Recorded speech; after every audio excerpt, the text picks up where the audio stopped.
Hello and a very warm welcome to you. My name is Ray Lavery. My name is Jessica Crooks. And together we manage and run Trans Matters Worldwide and Trans London Meetup Group. We do in-person events and online events once or twice a month. And right now we're hoping to move into webinars. We're bringing in experts and trying to educate. That's it. And so originally this channel was actually my female to male transition line, but we have upgraded it from there. And as Jess has said, what we are going to do is we are going to do all things transgender. So there'll be fresh webinars, there'll be fresh interviews, there'll be some fun stuff if we can think about it and just record it, and things just to keep you occupied and have some fun and help you along your transgender journey. So to make sure that you don't miss out on anything, all you have to do is hit the subscribe button, and that way you will get all of the notifications of what we have coming up and you won't miss out on anything. So enjoy that, and we will see you in there. So take care and goodbye.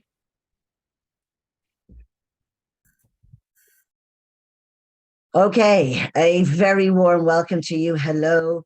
My name is Ray Lavery, and with the wonderful Jess, we both run the Trans London Meetup Group, and also soon, I keep saying soon, but eventually it'll happen, the Trans Matters Worldwide. Thank you, by the way. We know that this webinar was supposed to be last week, but it's always better just to keep you thinking and keep you waiting just that little bit longer, because Stephen is a very, very busy man and it's very hard to get him. And so we're only delighted to be able to have added a few more people to this webinar on the live side of things. So, Stephen, a very warm welcome to you. Thank you again for gracing us with your time. This is the third webinar that you're doing with us, and the other two have been amazing. So really looking forward to today. So hello, how are you? Well, good. Yeah. How are you? Yeah, good. Pretty good. Pretty good. Super stuff. So look, we're not going to faff around it too much. We're going to, I guess, kind of get straight into it. But just to say to you that Stephen will be, of course, running this. And if you have any questions, please just pop them in the chat or in the Q&A. You can see that down below. And there is also closed captions. If you want to get any subtitles, you can activate those too. If you are watching the recording of this on YouTube, and if you have a question, stick it in the comments box below, and we'll be able to get back to you from there. I guess that's kind of it. So great. Stephen, thank you again. We'd love to see you here. You're brilliant. I have been, by the way, been trying to apply a little bit unsuccessfully the tips that you've got. I just need to be more consistent with it. So it's great to get another crack at it here, because I'm sure there'll be a little bit of crossover with this particular one for non-binary. But anyway, shall I hand the floor over to you then? Yeah. Let's do that. So for those who haven't seen them, we've done a trans masc and a trans femme voice webinar already. For both of those, there was a slideshow. I'm not going to have a slideshow today, mostly because trans masc voice tends to have a handful of things that most people have issues with and need help with, and a broad direction that people want to go. And likewise, trans femme. Despite the fact that there's definitely no one ideal masculine or feminine voice, because we're infinitely varied beings. But I think even more so, possibly, there is no one non-binary person voice. There just isn't. So we're going to think a tiny bit about how the voice works. We're going to try playing with a couple of variables. And then I'm just going to take questions and maybe ask for volunteers. We'll see. Because it's my educated guess that everybody in this room has slightly different goals and questions. So I don't think it serves this particular webinar to kind of barrel through a lengthy slideshow. If you are thinking about broadly lifting or broadly dropping your pitch and resonance and thinking about stuff like that, go watch those ones. They were great. I'm not doing them again, but they're on YouTube. Gorgeous. So we're gonna jump straight on in with some practical stuff. I hope everybody watching is very excited to do this. along with me, and particularly the two of you who are on camera. Thank you so much for volunteering. Always here Oh, to it's our help. pleasure. And basically you have both ends of the spectrum here, so that's that. This is going to be fun. I assume we're going to be embarrassing ourselves a little bit with some exercises here, are we? Well, depends on your definition of embarrassing yourself. That says a yes to me. It felt like there could have been a number of unfortunate photoshops from the last session. I'll be honest with you. Nothing like that. Okay. But so something that I notice again and again and again with clients is that people who habitually do different voices for one reason or another, whether it's D&D or reading stuff aloud or they're a voice actor or something like that, they tend to have much better vocal flexibility and awareness, whether or not they've ever taken voice lessons or can name any of the bits that they're using. And I feel like broadly, flexibility is the way forward for any voice, but particularly for a non-binary voice, because that's not like a set in stone pass fail kind of thing. How possibly could it be? So yeah, we're going to think a little bit about doing different voices, about changing different variables in our voice, and just finding sounds that delight us, really. But the first thing I'd love to do is a little warm up. It's important to warm up our voice. Firstly, because tension is not the friend of any voice type, but secondly, because quite a lot of the journey of voice work is just noticing where all the bits are and what they do and becoming aware of them and the fact that you can move them. We have a sense called proprioception, kind of like taste and smell. Proprioception is how we know where our bits are without looking at them. So I know where my hand is, even though I'm not looking at it. And it's the same thing that if we pick up a tool or mug, our brain starts to see that as an extension of us, and we keep track of where it is as well. And that's one of the senses that's important for knowing what all is in here, what it gets up to. And you all may be unsurprised to hear that statistically trans people struggle with this. Completely unsurprising, because I think for folks who have dysphoria, a really common and easy coping mechanism is to just kind of mentally check out of our bodies a little bit, have that sort of I'm a brain in a jar kind of vibe. And also statistically, folks who are neurodivergent, and particularly those who are autistic, tend to struggle with this sense as well. And we know there's a huge overlap between that community and our community. So no time like the present to mentally check into the bits that we're going to be using. Like anything else, it's a skill that can be worked on. So without further ado, let's have some tiny little baby shoulder rolls, just little ones. Get your shoulders used to the idea. And if they're like, oh yeah, that's fine, help yourself to some bigger ones. Or just stay with the little ones if they're not sure about it. See, nothing embarrassing so far. We're going to do a little neck stretch as well. We're going to dip our ear over to our shoulder, just kind of hang out there. Take a moment, firstly, to let our neck muscles relax, but secondly, just to notice, where does that stretch start? How far down does it go? Does it change if we shift our shoulder or the angle of our neck? Just kind of say hello to those little muscles in there. And we'll have a nice slow roll around. So our nose is going to come down towards our armpit. We're going to hang out here for a second and stretch the back side of our neck. Notice those muscles. Say hello. And carry on rolling round till your chin is down to your chest. Stay there for a minute. Feel the back of your neck. There are 7 vertebrae in the back of your neck from that bumpy bit at the top of your spine upwards. See if you can imagine a tiny bit more space between each of them. And very slowly come right on round to the other armpit. We're feeling the other back side of our neck stretch. Take a breath. No rush. And roll your head right on up until that ear is to that shoulder, kind of like how we started on the other side. And take a moment to feel that side of your neck. Where does that stretch start and stop? Does it feel different if we shift things around? Gorgeous. Go ahead and straighten your head up. Give it a little bubble around. Give it a nod. See if you can find the place where it balances with the least amount of effort. If you spend a lot of time at a computer, this is probably your default, and this probably feels like you've shifted your head quite far back. But trust that feeling of ease that you have found the right spot.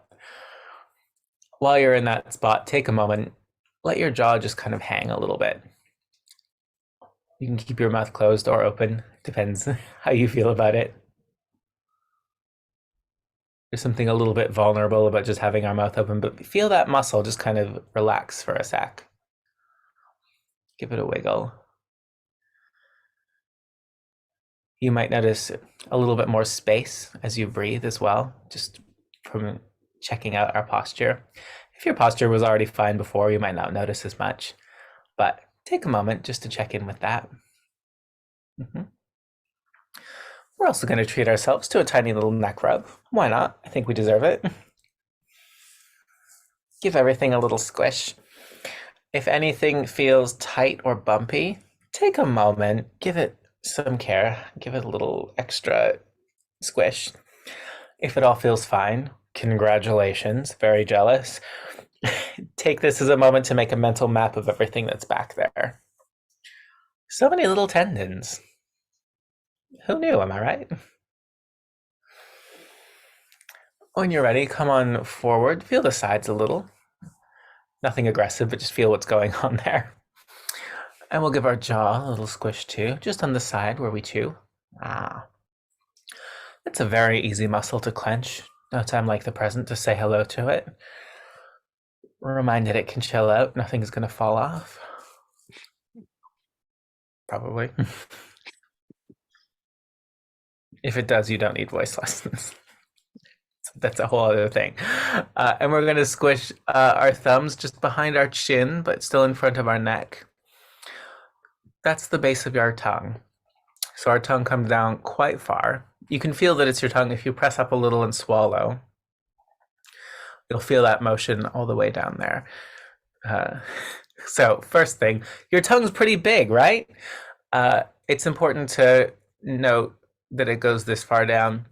Firstly, because it's real easy to hold tension in without realizing. But secondly, because it's attached to the top of your larynx. And for those who saw other webinars, you'll know the larynx is where your voice lives. How exciting. It's a little bumpy bit of cartilage in there, or 5 bits of cartilage kind of smushed together.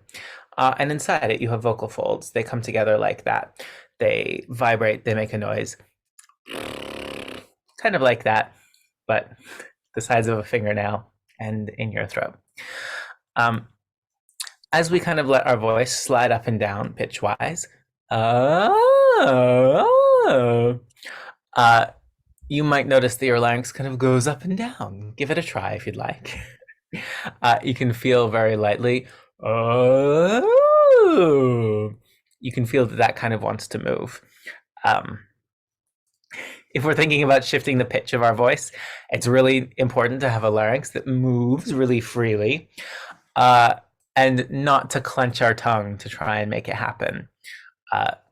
You can hear more about that in the Trans Femme class in particular. A lot of the things that I see go wrong with Trans Femme voice training, particularly if folks do it without supervision, is just a little bit too much squeeze to lift that larynx, and you can really hear the strain. So we're checking in with everything. We're making sure our larynx is nice and flexible and moving up and down. Not necessarily because we're going to change our pitch wildly today, but because flexibility is a really important sign of a healthy voice. So there's no time like the present to check in on it. Reflexibility. We're going to do some slides as well. The first one is just a big yawn. It's like a cowardly lion style.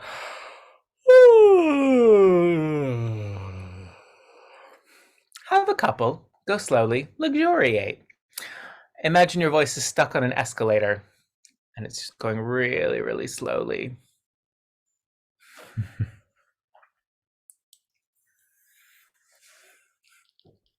Gorgeous. Something nice that happens when we yawn is that our soft palate goes up. For those who don't know, the soft palate is the squishy bit at the top, at the back of your mouth. It's where the uvula hangs down from. And it's one of those little muscles that we can control consciously, but most people never think about. But when you yawn, it goes up for free, which is delightful. When you have a minute, maybe not right now, get yourself a torch and a mirror. Have a little yawn. Have a look at that. And you should theoretically be able to make it go up and down on its own. If you can't, don't worry, nothing's broken. Try looking at it while you yawn to help your brain get the idea that it does actually have control.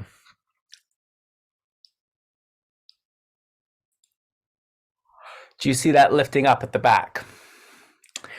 That's the soft palate. Good to know about for all kinds of different voice training. Singers often spend a lot of time learning how to lift that up so they get a nice big full sound. If you're a trans femme person, particularly with a sort of English accent, we tend to spend a lot of time lifting that up to help lighten but not brighten our tone. If you're a trans masc person looking for a darker tone, we tend to also spend a bit of time lifting that up. So it's a really good one to think about just in terms of getting to know our vocal apparatus. Good. Right. This exercise is one that we've done before, but I really like it. I think because it's silly, apologies, but also it helps us find a different shape really quickly. So first, we're going to pretend we're a very big dog, and we're going to pant like a very big dog, like this.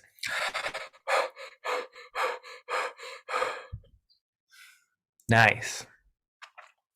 So you might be noticing your tongue sitting nice and low and flat to make lots of big open space.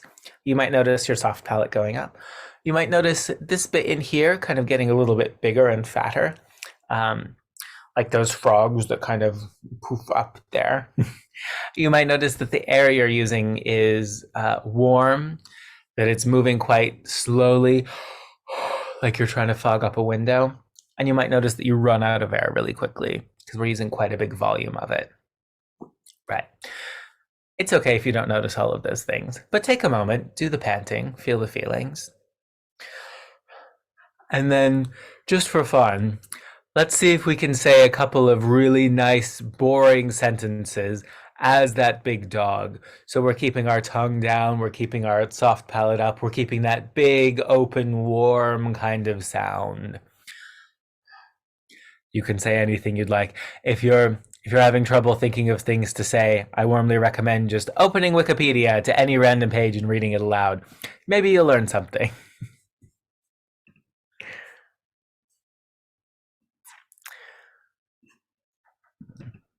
Gorgeous. So, if either of you are feeling brave, Ray and Jessica, can I hear your big dog voice? You're allowed to say no, I'm The curious. panting voice or the Yeah. I'm That's reading you all this day, from Ray. Wikipedia.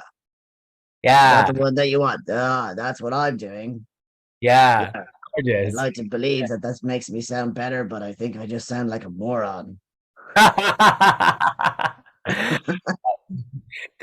So the big dog sound, it gets as a big, dark, warm kind of sound. And if we turn that up to a 10 out of 10, I suppose it does lean towards the masculine, but it also just sounds kind of big and dark and. But this is mostly just an exercise to help us find all of those muscles that make that big, dark sound. I've not changed the pitch of my voice, but doing this kind of big dog thing, it can make it sound lower because it's bringing out more of the lower tones inside the pitch that's already there. Beautiful. And just for fun and balance in the universe, let's pretend we're a very small dog. Teeny tiny dog. Yeah. Try panting as the dog first and feel what it does. You might notice your cheeks engage like a little smile. You might notice your tongue comes up, so the space in your mouth is smaller. You might notice that all of this gets smaller. You might notice that you're using less air and that that air is going faster, kind of like cold air when you're trying to cool off some soup. And yeah, if we speak with this really high, light, bright kind of tone, again, I've not really changed the pitch of my voice, but it sounds a lot higher and brighter and kind of buzzier. And I've turned it up to a 10 out of 10 just so it's a really clear demonstration of how different our voice can sound just by changing the size of all of these resonating chambers inside. Just for fun. Could one or both of you speak like a small dog? Go on, Jess, you do this one. Oh, go on then. Okay, so I'll read from the meetup listing. This is a fun, friendly, and inclusive meetup for all trans people in London. Gorgeous. Really, really nice. Yeah. So we've got this kind of spectrum, right? From the smallest dog. Of course, we know there are hundreds of dogs in the world. And also, we can start with our voice with the biggest, most open sound, and then kind of think about gradually letting that space get smaller and smaller until we kind of find our regular default voice. And then maybe we make that space a little bit smaller than that, so we get a slightly brighter tone. And maybe we keep going further towards that small dog, and we let our voice get brighter and brighter, and this space gets smaller and smaller, and our cheekbones engage, and we think, oh boy, wow, I'm a teeny tiny little dog now. And the delight of this is that there are so many options along there. How lovely. I would love everyone who's watching to just try it. Try going from small to big to small to big. And it's okay if your voice only moves a little bit, because all of these muscles are maybe muscles we haven't used very much before. But I promise you have them and that they work.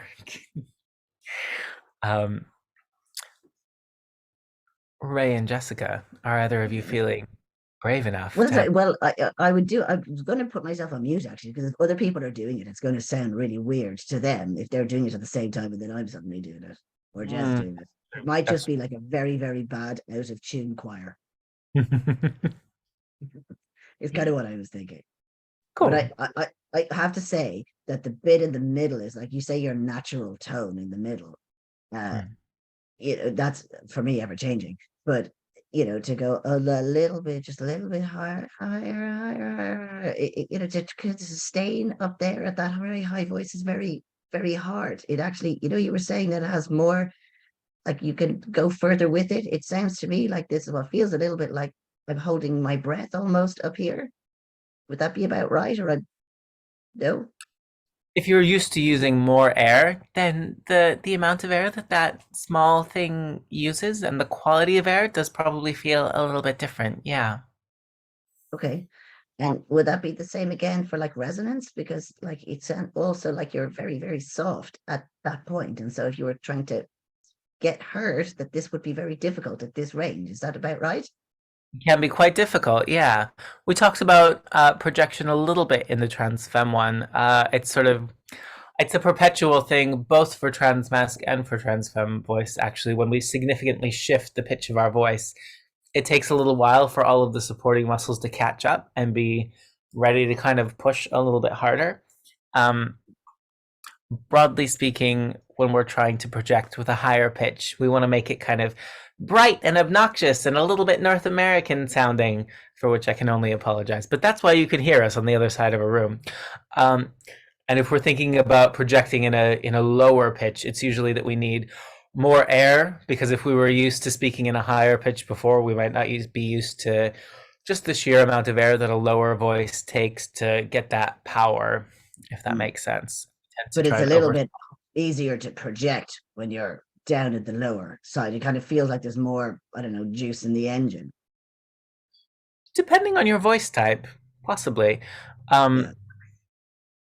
Just because of physics, lower pitches tend to project a little bit better, particularly at a longer distance than higher pitches. Because when a pitch is high, frequency of the wave is really high. It's going very, very fast, and then it kind of just breaks down over space. Okay. I won't bore you. No, please, Boris, because there's definitely going to be people who want to know that, actually. Bored. You will, and by the way, you're not boring us. That's great. That's the, No, some people that's need to all. know exactly how these things work. Right. Yes. Physics of sound is its own whole other degree, but it's fascinating. As a really quick sort of general direction, a lot of what this big dog, little dog is doing is not changing the pitch. So we're not going "Oh," when we're doing that. I can stay right on this pitch with a big dark sound, and I can stay with a really bright sound. We're kind of just changing the quality of our resonance, and we're doing that by making a bigger or a smaller space here. If you imagine the sound difference between like a violin or a cello, even if they play the same note, they sound different because the cello is quite big, so it gets a big dark sound, and a violin is quite small, so it gets quite a bright light sound. Okay.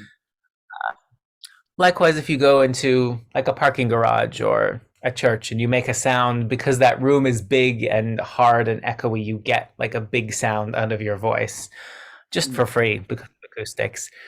And we kind of create a teeny version of that in the back of our mouth when we change with this big dog, little dog. Okay. All right. And tell me something with this.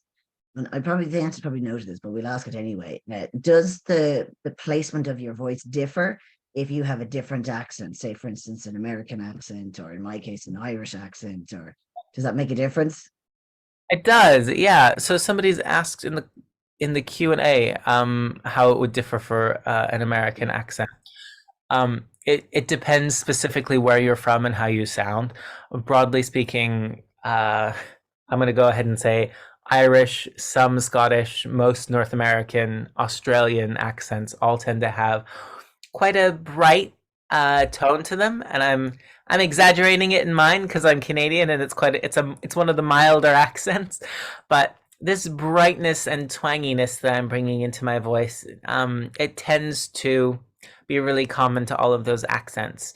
And you'll notice if you're very nerdy like me, if you watch a lot of voice training videos from different people, or just talk to lots of trans folk from all around, we hear it particularly in trans femme voices because they're just on average more highly trained. We hear a lot of North American people really lifting their resonance up and forward into this really, really bright place.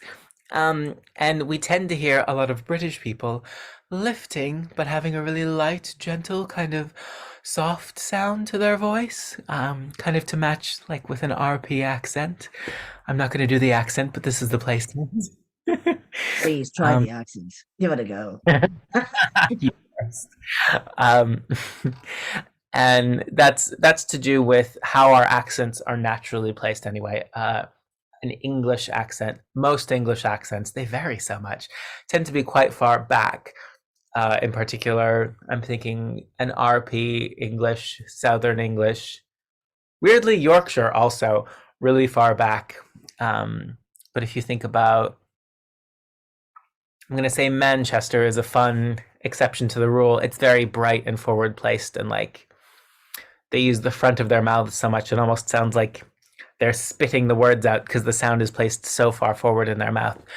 Fascinating. I love the different accents in this country. It's very interesting. And anybody who can do accents, I always take my hat off to them. I can't. I sound Indian anytime I try them. But what you're basically saying here is that even though you have an accent, just to be aware of where you naturally speak in that accent, and if you want to change it, just be aware of that. So you don't necessarily need to change how you speak, but you would need to be aware of it so that you can get a resonance either higher or lower for what you're going for. Is that about right? Yes, different resonances suit different accents better. And if you're, for example, a British person watching lots of North American voice training videos and thinking, well, I sound silly when I do this, you're probably right. And you should do what suits your voice best. Okay. All right, and that's really just a little bit of trial and error, then, is it? Yes. Yeah. I mean, Okay. or work with a teacher who understands different accents, but alas, we're not free. Well, fair enough. Okay. And what about there was a question which Jess did actually answer, but I also wanted to sort of touch on that one as well. It was like, any idea why opera singers have high, small voices and they can project so well? And I guess the bit, because Jess did answer and she put a good answer. I think it's the brightness small chambers can reproduce. And I think it's about right. But what about the use of breath to assist with that? Is that something that can help you? Opera singers is a fun subcategory of voice Yeah. users. They're very highly trained voices, and although they sound like they're using a small chamber for those very high notes, they're actually not. Classical singing involves quite a lot of shoving our larynx down as far as it wants to go. So it has a really big, wide, open space to resonate.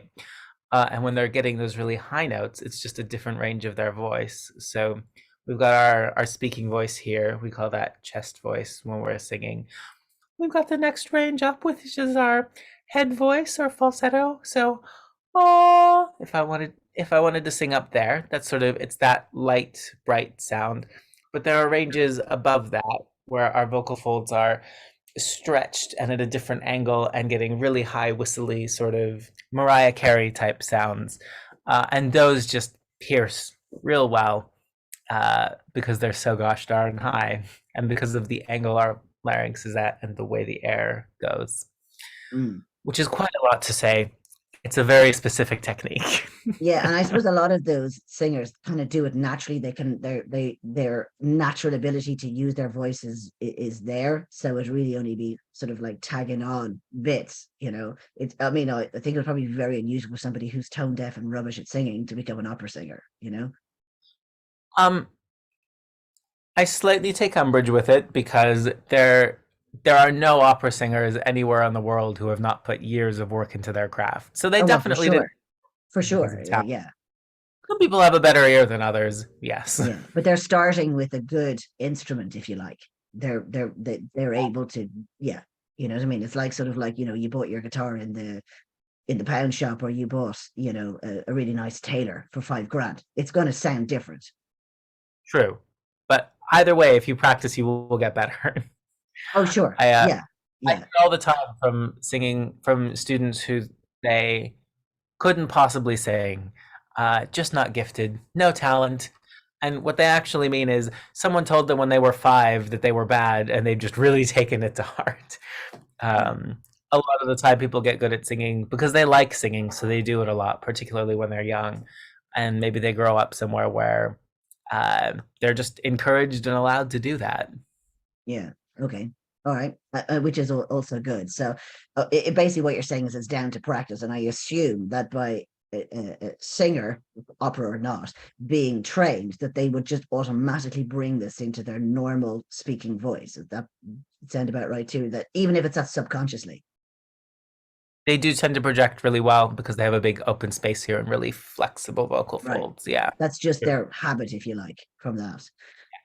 Okay. And so tell me, and I know we covered this before, but it's always a good question, I think, is that, knowing this is one thing, flying it is something else entirely. And when you're sitting at home and even if you record yourself, you go, yeah, I can hear the difference, which not everybody else can hear, but I suppose if you feel better, that's the main thing. But is there a way to kind of keep yourself on track when you're out? Because obviously at the beginning you're going to be very, very conscious of this, but is there a way to sort of bring this into the subconscious side, so it's just something that you automatically do, like create that habit? I mean, it's a muscle memory thing. So the very true and possibly disappointing answer is sheer practice, for which I can only apologize. It's rare to get stuff like this for free. But practice doesn't have to be like onerous or pass fail. What I'd love to do is think about one more variable besides the size of our resonating chamber, and then try putting them together to make different voices. And I might challenge you both to do like a couple of different voices, maybe for a puppet, if that's all right. In for a penny, in for a pound. So let's go for it. possibly go wrong? So A the lot. second variable, the second variable that has a lot to do with how we express ourselves and tends to have gendered consequences, which is interesting, is um, how we use our voice for emphasis and inflection. Uh, Broadly speaking, a voice that reads more on the mask side of the spectrum will use volume to show which words in their sentence are more important. So I wouldn't necessarily say masculine voices are monotone, but we tend to add a little bit of push on volume to kind of find the rhythm and importance of our words. So, in particular, when we're listing things or when we're thinking about what word in a sentence is important, those ones tend to be louder. Whereas if we're thinking about a feminine voice, broadly, that inflection tends to come through pitch. So if a word is more important in a sentence, we tend to lift a little bit to show that. Uh, Obviously, all bets are off if you speak a tonal language, but uh, that's another fun kind of spectrum that we can play with. We can play with using just volume. We can play with using just a big lift in pitch. We can play with using a little bit of both. I think a lot of the time, if we try to go really far towards the mask side of things, we can end up sounding a little bit like a robot. And there are definitely folks who lean a little bit more towards the femme side who think that the huge lifts in pitch can sometimes be a little bit much. So I wonder if there's a spot kind of in the middle where we're still being expressive, we're doing a little bit of a lift in pitch, and we're doing a little bit of a volume push on the more important words in a sentence, just to kind of feel like we're being expressive, but in a more neutral kind of way. Not that non-binary necessarily means gender neutral, but what if we had all of these choices available to us at any given time? That would be nice, right? So listing things is a really easy way to practice this. So for example, if I'm going to be really mask, I went to the store and I got some bread, some grapes, some apples, and a banana.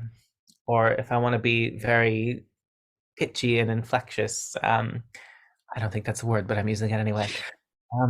I went to the store and I got some grapes, some lemons, some oranges, and a banana.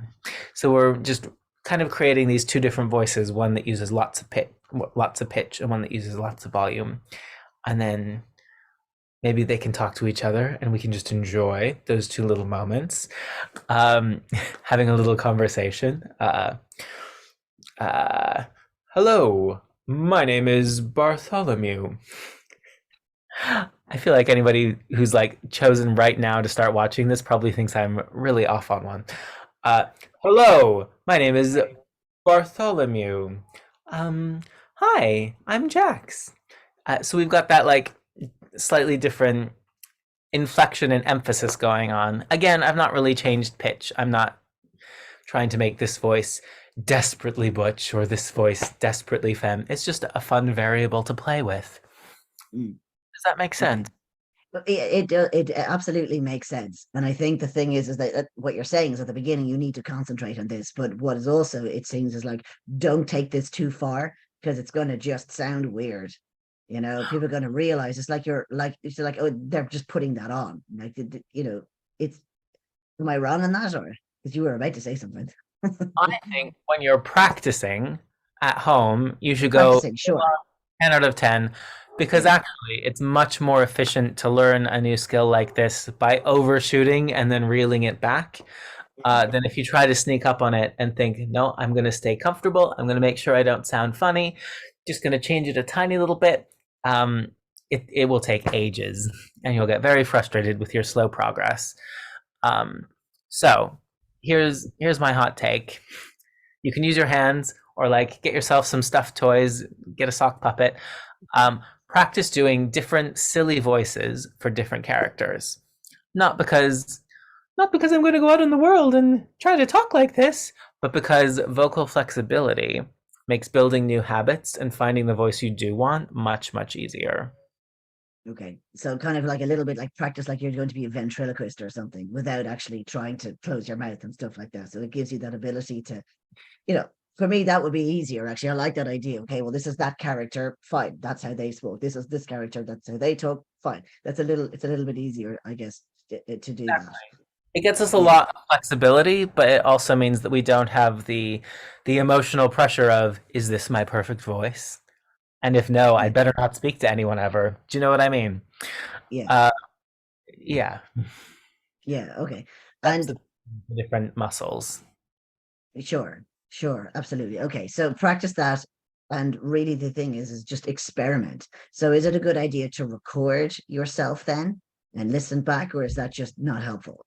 Completely depends how you feel about hearing your voice back. Yeah, most people hate their voice, don't they, on Yeah, recording? Yeah. most cis people hate their voice, so Yeah. don't think you're special. If you're okay with listening back to it, go for it. Yeah. That's uncomfortable, then don't. I mean, Yeah. Okay. you must. But what I mean is sometimes it's hard to hear what the changes are when you are inside your head. And also it sounds a little different when you're hearing it back, but that's also to do with the recording that you actually take. So if it's quite a tinny recording or a very bassy recording, that's going to, make a difference too. Well, exactly. I think I would focus more on physical sensation and how different one voice is from the other inside your head, Right. because microphones are not always everyone's friend. I think we talked in both the trans mask and the trans femme classes about being misgendered on the phone, because the Mm, microphones just do nobody any favors, and you yeah. really have to turn it up to 11 out of 10 sometimes to get gendered correctly, purely because of the physics of the way those microphones work. They cut out both the top and bottom bits of our voice. Yeah. Yeah. Okay. Absolutely. And it still happens to me these days. So good. Okay. So some questions are coming through. We've answered a few of them already. Do you want to take them, Jess? Or Yes, ask so them? Yeah. yeah, sure. So we've got a question from Cal Casanova. So this is something I heard a lot when I started also. So there's a common idea that singers who go on HRT are going to lose control of their voices, particularly those ones who go on testosterone. Is that necessarily true? Um, so if you're trans femme and on HRT, it's going to have very little effect on your voice, except that it might be a bit drying. So you should stay hydrated, but I would not be desperately worried about a singing voice going wild. Um, he does change a voice quite a lot. That doesn't necessarily mean it will go out of control or not be usable. I would have a watch back to the recording of the trans mask class because I talked about it a lot.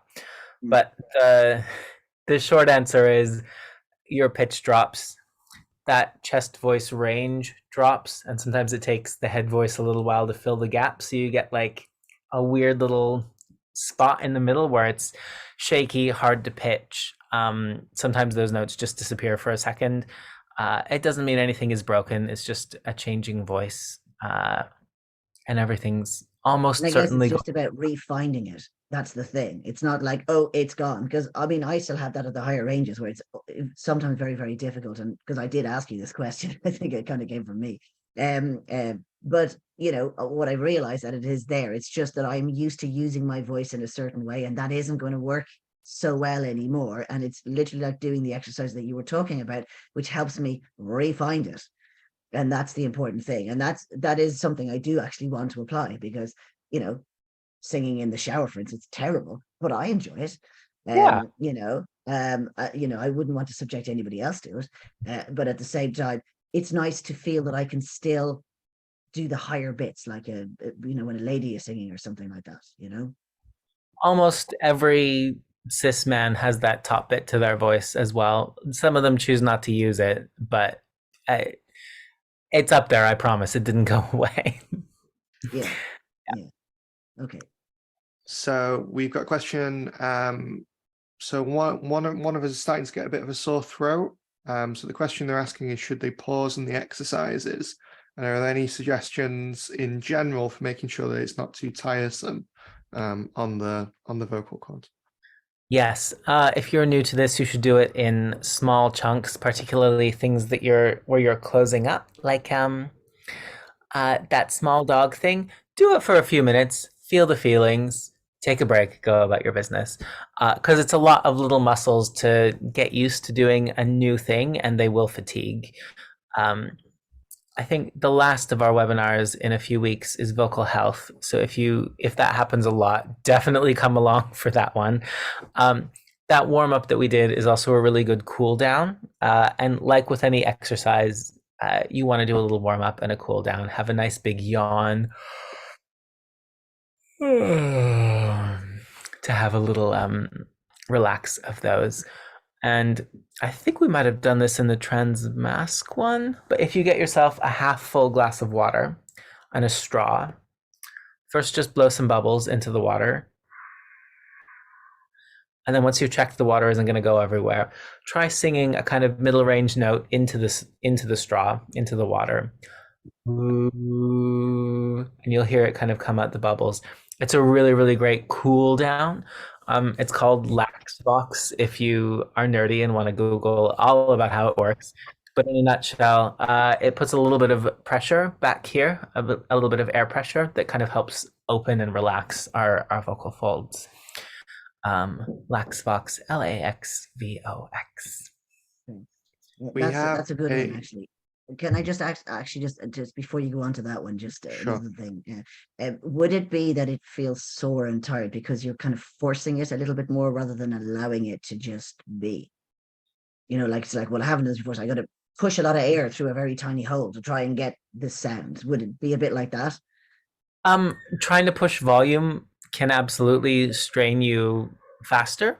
It doesn't mean we have to always be quiet. I think quite a lot of the journey of this is doing it in steps and noticing how everything feels and making a note, because everyone's voice is going to be different. Right. Okay. Fair enough. Thank you. Sorry, Jess. We have an enby opera singer in the crowd, and their question is: any idea how T or HRT might affect opera-specific voices?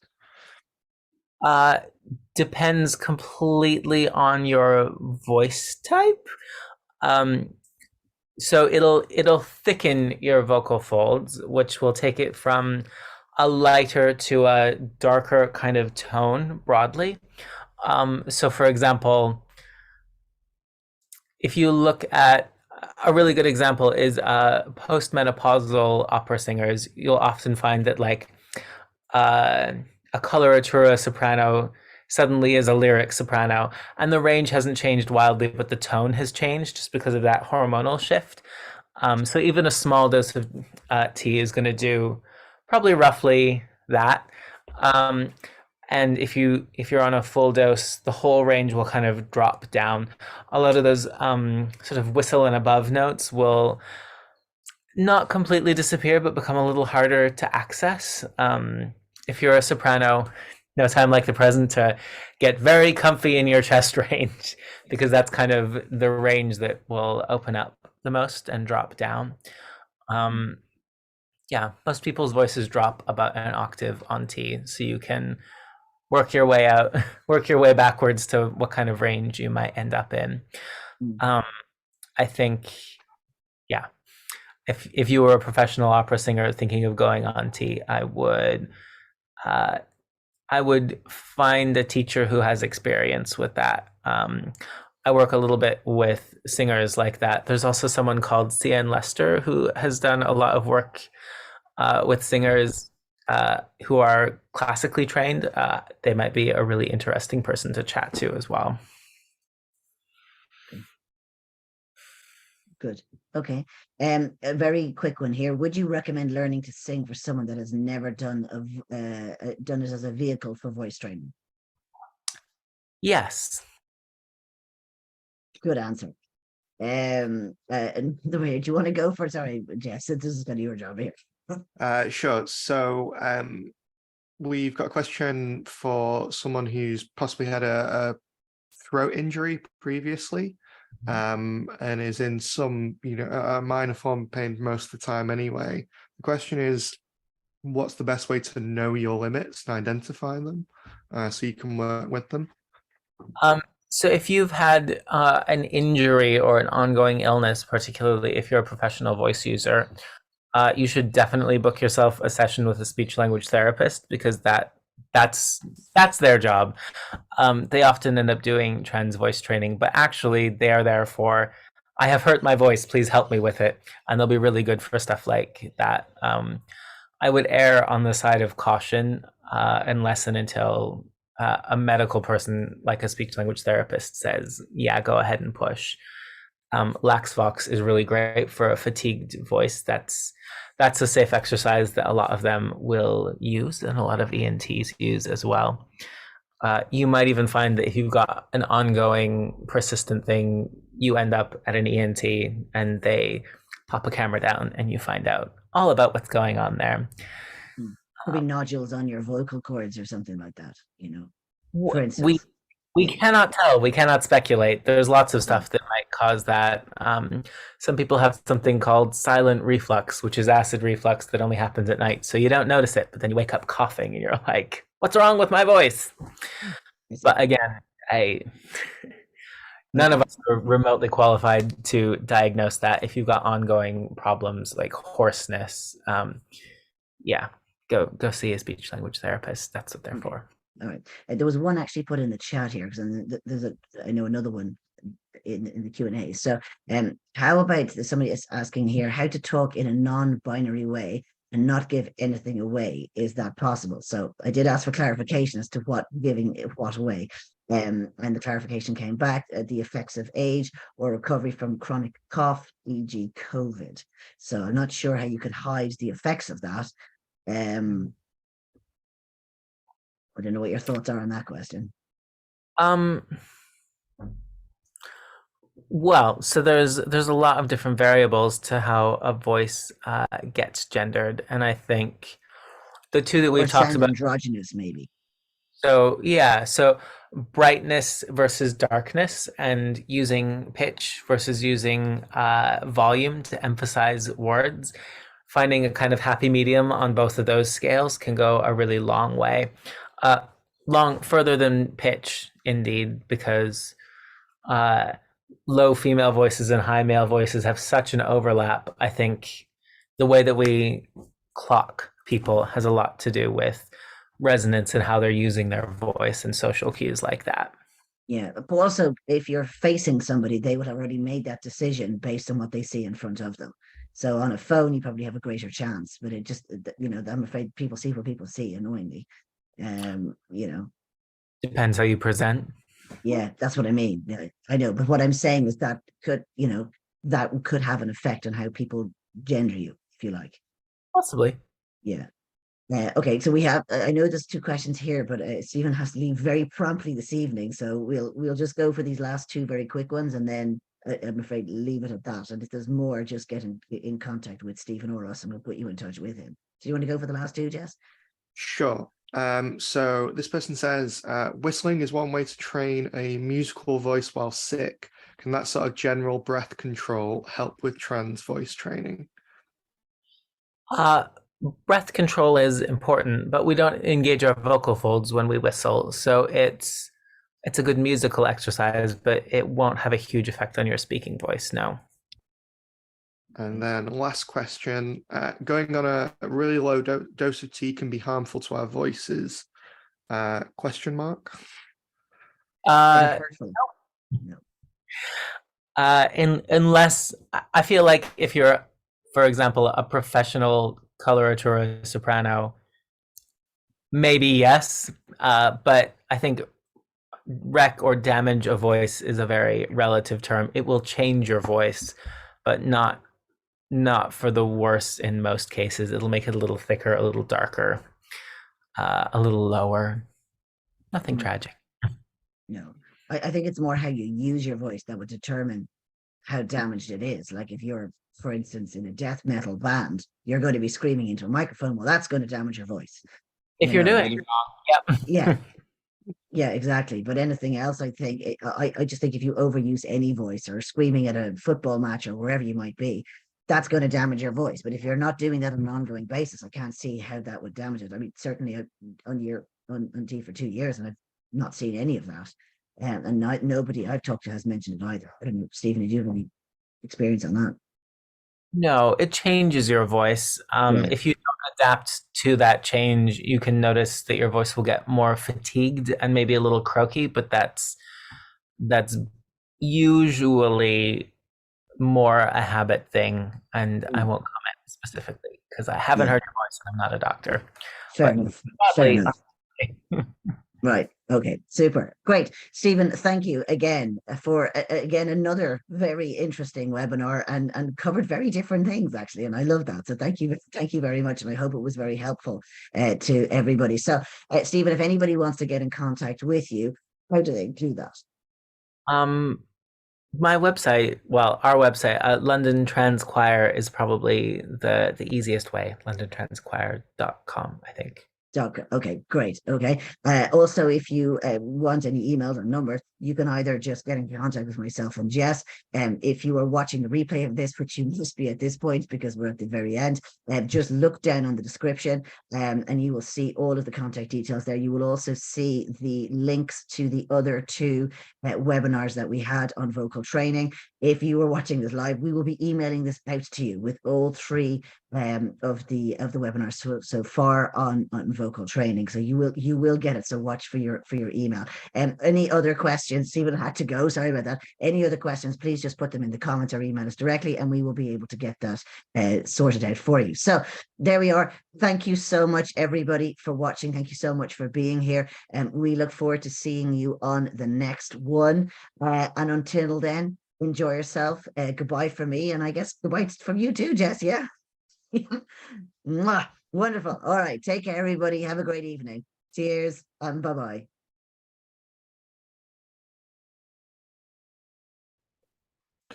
Thanks so much for watching. Please subscribe just so you won't miss out on anything we do. Thanks so much. Bye.